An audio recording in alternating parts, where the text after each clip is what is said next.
about 20% of the way through, I was told I had a phone call.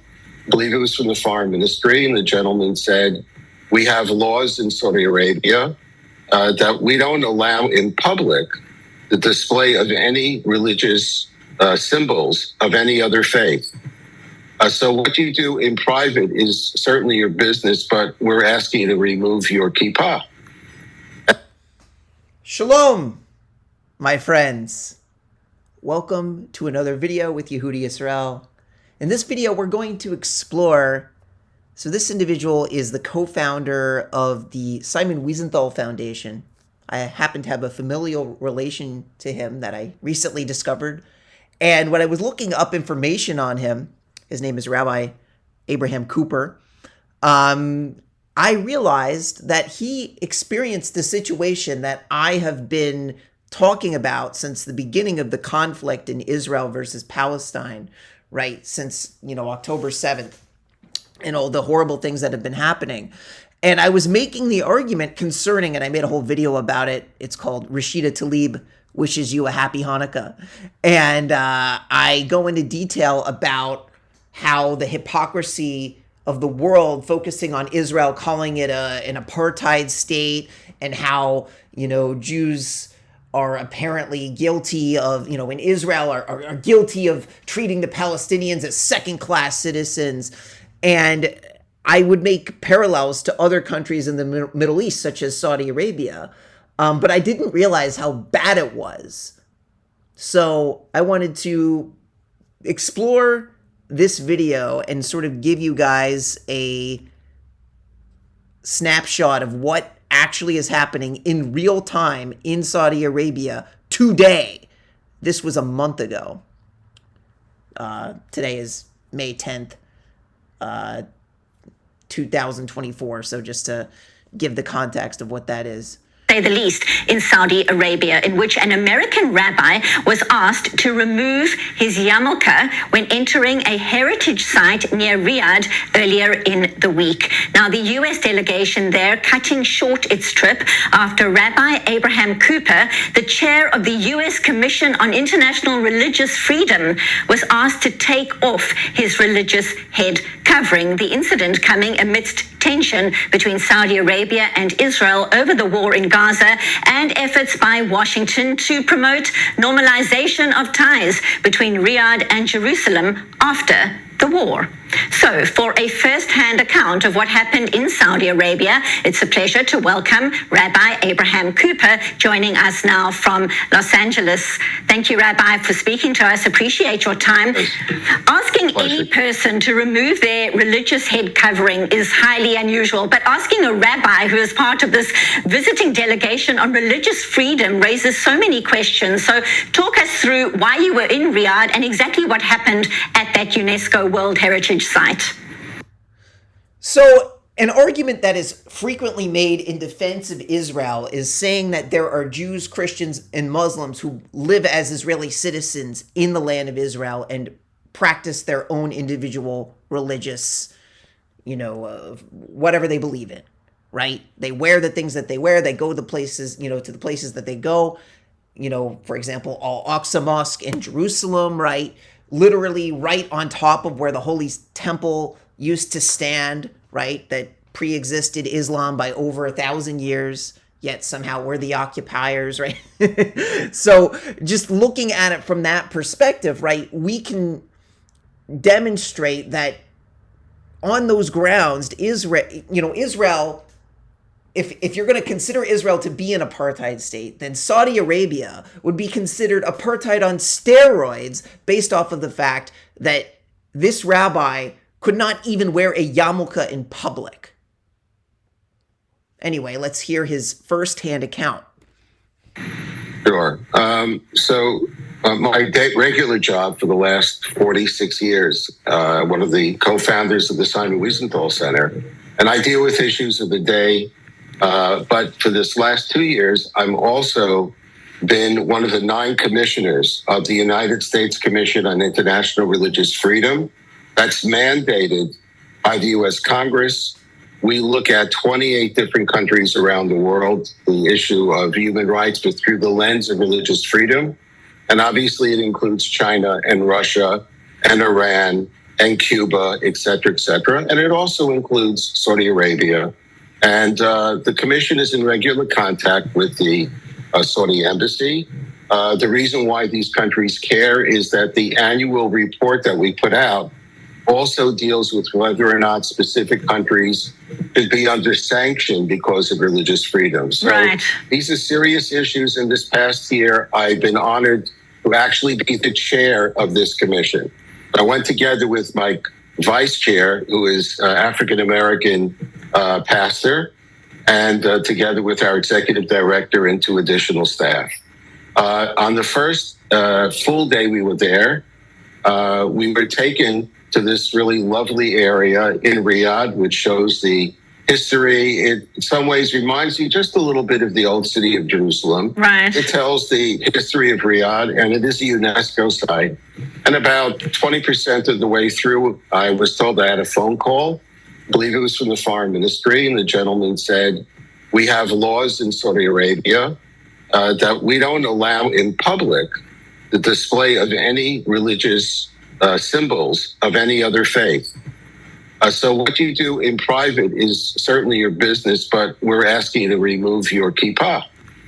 Imagine if Israel said, what you do in private is fine, but in the in the state of Israel, the Jewish state of Israel, we're asking you to remove your hijab. That doesn't happen in Israel.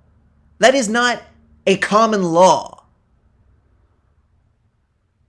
How in the world can somebody claim that Saudi Arabia is perfectly fine in the way that it treats its citizens when something like this happens and a Jew is forced to take off their yarmulke? You think a Christian wouldn't be forced to take off their cross too? Of course they would. They don't believe in the ideas behind Christianity. Religious symbols, it's not limited to that. This is what dhimmi Sharia apartheid law is. And it still exists today. And somehow everybody is pointing fingers at Israel as though it's some sort of apartheid state. Yet, I as a Jew can't go to Saudi Arabia. Literally, certain parts of Saudi Arabia, right? Considering, so he went to Riyadh, right? So clearly Jews can go to Saudi Arabia. I'll walk that back a little bit. But Jews cannot go to Mecca, from what I understand. If someone in the comments wants to, explain that to me and tell me that, maybe I've heard some people say that people go on business or whatever, but I cannot go to Mecca, the holiest site in Islam. Jews used to live in Medina. That's factually proven, right? The whole Battle of Khaybar was about Jews living in there, and then Muhammad and Umar went and displaced the Jews from their homes and kicked us out of Saudi Arabia and killed our husbands and married our wives and enslaved our children. Collective punishment. Okay, whatever. That's fine for the Muslims, but everything about Gaza, that's collective punishment. That's so horrible, I mean, yeah, of course there's a certain level of horribleness to that, and I think to critique it from the perspective of, within a certain level of thing. But if you're going to claim that Israel doesn't have the right to exist because it's some sort of oppressive apartheid state, well, we left Saudi Arabia because we were kicked out of Saudi Arabia. That's a fact. The Pact of Umar, right? The Muslims love to bring up, oh, we welcomed you back with open arms back to Israel. Yeah, after you built a mosque on top of our holy temple site and then kicked us out of our homes in Saudi Arabia, killed our husbands, married our wives. That's the true story that they're not going to tell you. But that's why Jews don't live in Saudi Arabia anymore, because it is inhospitable to Jews. And that is what is happening today, even for visitors. So anyway, let's keep watching. And my reaction was twofold. I said, number one, it's like you've just asked somebody in Saudi Arabia to take off her hijab. And number two, 50 years ago, I spent a month in the Soviet Union, Right. where it was illegal. And I didn't take it off back then, and I'm certainly not taking it off now. But the fact is that I'm here as a U.S. citizen and the head of a government delegation. Are you sure you want me to remove the kippah? He said, "Oh, let me go back. I'll check." Call back 10 minutes later. "No, you have to leave now." And it wasn't just about the site. He was basically saying, anywhere that you go in public, do not wear a kippah. And that was not our understanding, to say the least. And in the end, I said, "Okay, and he said, "If you don't leave, we'll have to escort you out," which is essentially what happened. They escorted us out. We took the van back. But on the way, and my last comment to this official was, I will be leaving the site, and I will be leaving Saudi Arabia, because under the circumstances, I can't stay. And so this was a huge Kiddush Hashem, right? It's great to see, he didn't compromise what, his religious values, Kol HaKavod, Rabbi Cooper, it's, and this is what we need to be able to also publicize and demonstrate the double standards, right? Muslims can go to Jerusalem and pray literally on the Al-Aqsa Mosque, which is occupying the land that the Holy Temple used to stand on. That's okay in Israel for Muslims to do that. They don't have to take off their hijab or anything, or their keffiyeh or whatever they wear, right? Yet, Jews, Muslims, and Christians cannot go to Mecca or Medina, and they have to take off their kippot, and they have to take off their crosses when they're walking around in Saudi Arabia. They cannot wear their religious symbols in public. What is this? This is literally, well, let's watch this video that I made. It's called Rashida Tlaib Wishes You a Happy Hanukkah. I discussed this months ago, right? This was 4 months ago I made this. But speaking of apartheid, the Jews living in Muslim countries prior to the birth of the State of Israel in 1948 are all too familiar with what an apartheid system looks like. Since many of the laws in Muslim countries are heavily influenced by Sharia law, the Muslim legal system described in the Muslim holy book of the Quran, the Jews experienced what it felt like to live as second-class citizens under Muslim rule. Jews and Christians were known as dhimmis, where Jews and Christians had restricted rights to practice. Now take this in, right? Now you can use your own, you can look up the sources and whatever, to specifically get that. But this is a general summary of this, right?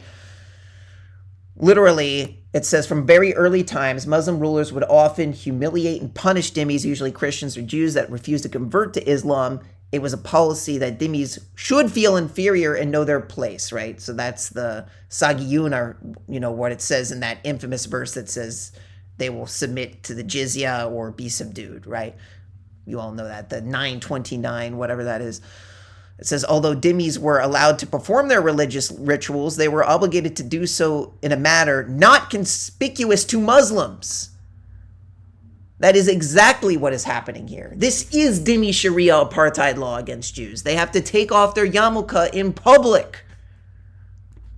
There's no difference. This still exists today. This is the real apartheid, right?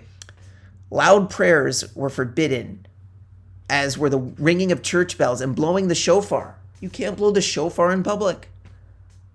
On Rosh Hashanah, on Yom Teruah, right? They were also not allowed to build or repair churches and synagogues without Muslim consent. Moreover, dhimmis were not allowed to seek converts among Muslims. Christians can't do their evangelism, right? And it says in Egypt, non-Mamluk Muslims were not allowed to ride horses and camels, and dhimmis were often prohibited from riding donkeys inside cities. Wow. Sometimes Muslim rulers issued regulations requiring dhimmis to attach distinctive signs to their houses. Some people say that's where the Jewish star came from. Marking yourself with the yellow star or whatever, like that the Nazis did. Dhimmis, that's where they got it from. They got it from the Muslim dhimmi system of apartheid, of segregation, of second-class citizenship. The Jews aren't going to have this. And Hamas is literally an organization that is extremist in its, Muslim, sort of way of living. So, no, we're not going to deal with this. We're not going to let this happen. And it's already the way it is in Saudi Arabia. So, practiced their religions and even had to pay a discriminatory tax in a humiliating fashion, according to the Quran. So this is that infamous verse that is brought up very frequently. Christians love to bring this up to Muslims. Fight against those who do not believe in Allah or in the last day, who do not consider unlawful what Allah and his messenger have made unlawful, and who do not adopt the religion of truth, Islam, from those who were given the scripture. Fight until they give the jizya willingly while they are being humbled, right? So, or sagiyon or something is basically saying to make them feel subdued. But don't take my word for it. Hear it from a Muslim yourself. You're going like this to my face. Because you're telling me you're going to dominate me and conquer the world. Get your finger out my face, bro. Get your finger out my face. No, what do you mean when you say that Muslims are going to dominate the world? I'm not going to be your dhimmi. I'm not going to be your dhimmi. And you will give us the jizya. Because I'm not getting... See, there we go. There's the exit. We're going to take our point to you. You don't belong there. Stop running away from the subject. That's it. You literally say you're going to dominate the world. Yeah, we will. And what? Your empires have collapsed. The caliphates are nowhere to be seen. And you say you're going to dominate the world, and we're all going to pay you a jizya? I'm not paying you nothing, mate. You will. We'll see if I pay you a jizya. And then you say thank you to the British government. But you see, there it is. They're literally saying it in real time today. It's literally happening in real time today in Saudi Arabia. Why do you think they don't want Israel to exist so much? Why do you think there's so much pressure on, all these double standards set up? Oh, Israel's apartheid. The Muslim countries are so much more guilty of any of these types of things, right? Apartheid, ethnic cleansing, you name it. And this is why Israel exists, so that we can get away from this and go back to our ancient homeland, which pre-existed Islam by over 1,000 years, before Muhammad was even a twinkle in his mother's eye. And yet somehow we're the occupiers. We're the ones that, are oppressing. Come on, you have dozens of Muslim countries. The Jews left, not because they were having amazing times living in those countries, but because they were being treated like this. It's a no-brainer. We don't want to be your dhimmi apartheid Sharia law citizens. And that's why we are getting our own autonomy by living in the Jewish state of Israel. And my vice chair, obviously not Jewish, and my colleagues basically all agreed. I eventually had a quick conversation with the Saudi ambassador to the U.S., who I will be seeing this coming Tuesday in Washington, and some other unofficial meetings, and I made it clear that I would like to come back and finish the original high-level list of meetings. And I'm absolutely convinced that, A, this does not have to do with Gaza. B, it has everything to do with the changes that MBS, some of them major, for example, women playing now a very important role. And walking away from Wahhabism, you just can't snap your fingers. So the way I interpret what happened here was this did not come from the very top. It's quite the contrary. And I'm sending actually a signal, if you will, of an endorsement of, they talk about Saudi Arabia 2030 and all the great things they're going to do. I had a little bit to do in Bahrain, a little bit to do in the UAE. Our job, I'm not a diplomat. I work for the Simon Wiesenthal Center, is to normalize. So when someone walks down the street in an Arab capital and you're wearing a kippah, nobody looks, nobody cares. We're not there yet, but I'm hopeful we will. Right. So regardless, this is the reality today. And this is why Israel is doing its darndest to not let this happen again and have us fall under dhimmi Sharia apartheid law, which is exactly what the Muslim majority would want if they were given the opportunity to, basically under the guise of democracy, take control over Israel in sort of this one state situation. That should be a no-brainer. And unfortunately, at these protests, these idiots don't understand this. If I were at one of these protests, I would stand, next to the crowd, and I would say, while they're doing their free Fakestein, I'd be going, "Free Saudi Arabia from Dhimmi apartheid Sharia law. Free Saudi Arabia from Dhimmi." It's cringy, but whatever. Like, you got it. Like, they don't want to hear about Israel being like some sort of like haven for Jews, Christians, and Muslims. They'll never buy that. So instead, I think what we should be doing, because they basically have such hatred toward Jews that they don't want to listen to any sort of positive things about Israel, let's try a different approach. Because they're already holding a double standard.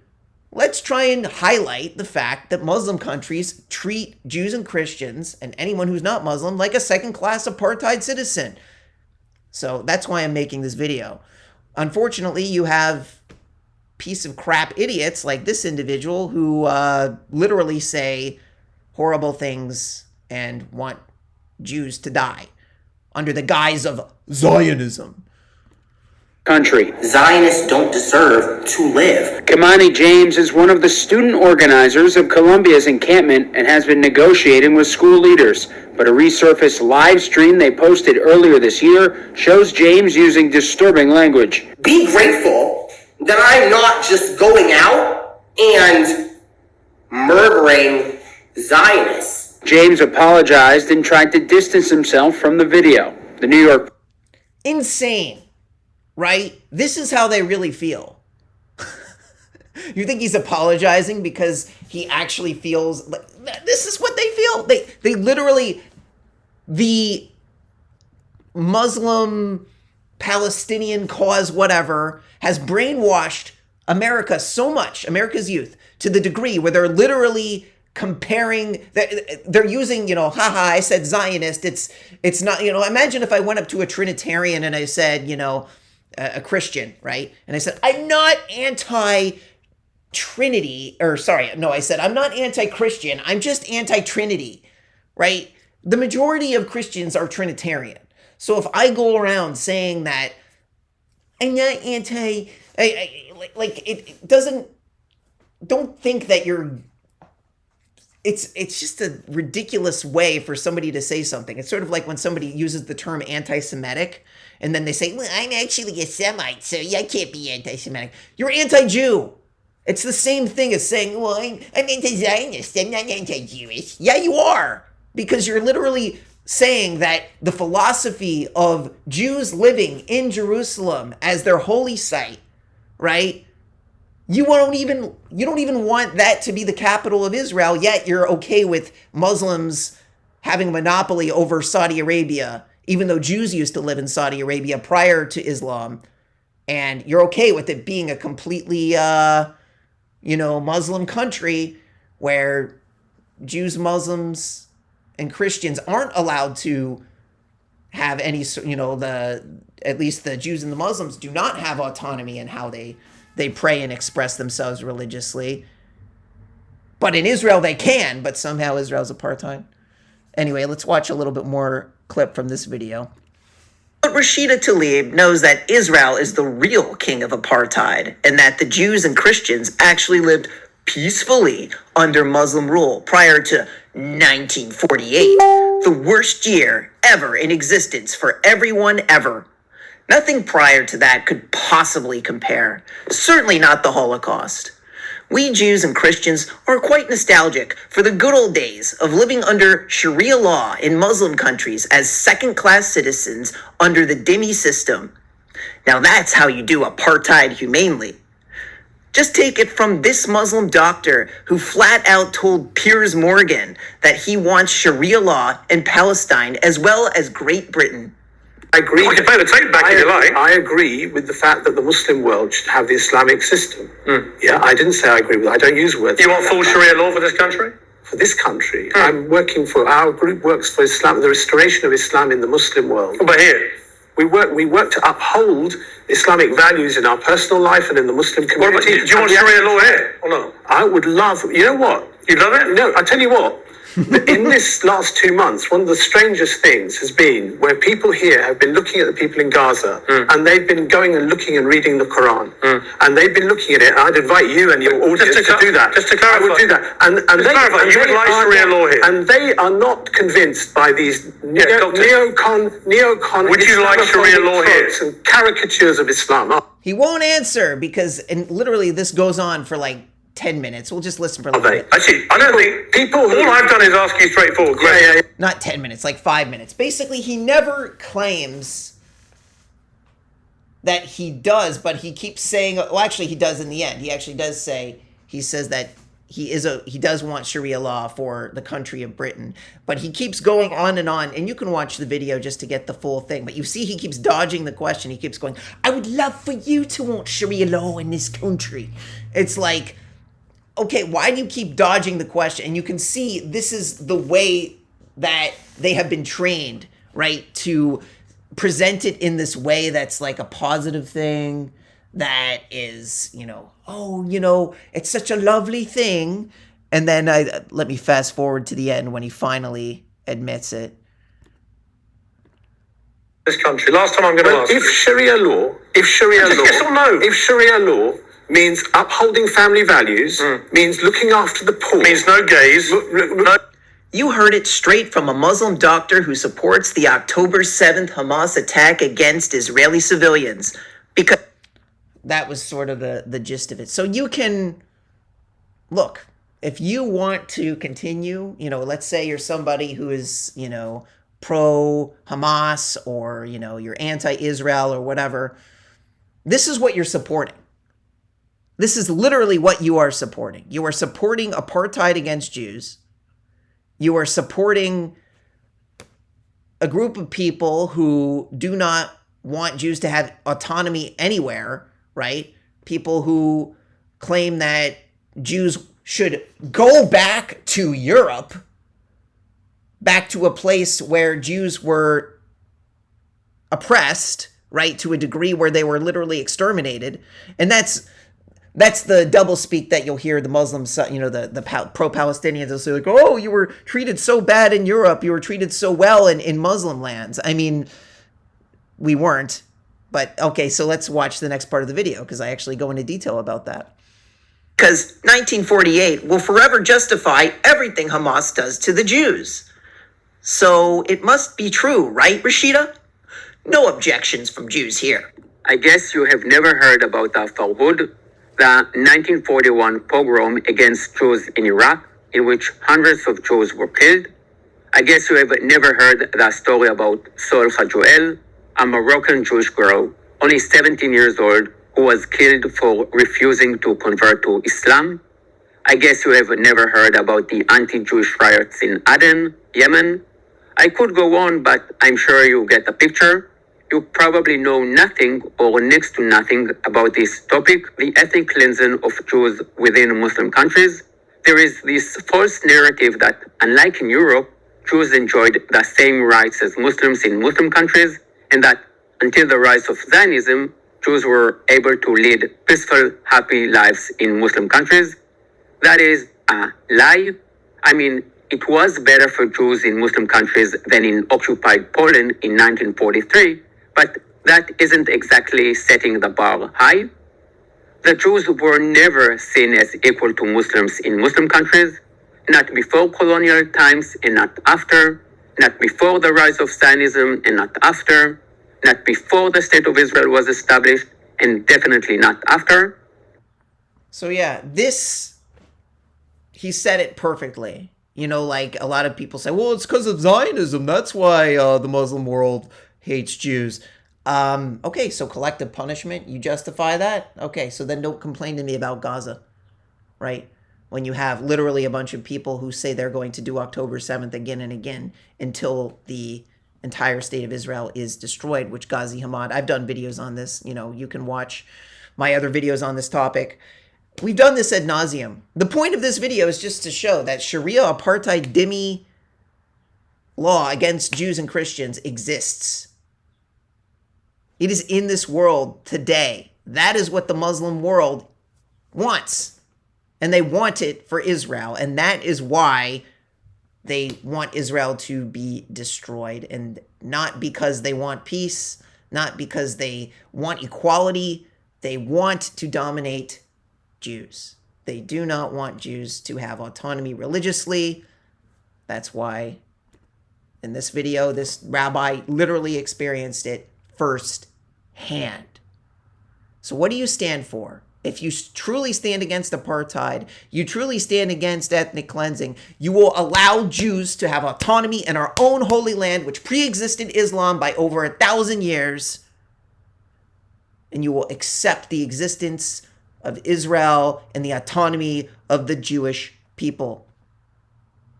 I hope this video has been a blessing to you all. Please like, subscribe, and share so that we can get this message out here. It isn't being spoken about enough. The double standards that the Muslim world and the pro-Palestinian and the anti-Israel hate mongers are using against Israel, when the Muslim world, in the words of, you want to talk about the plank in your eye analogy, right? Just to humor my Christian watchers.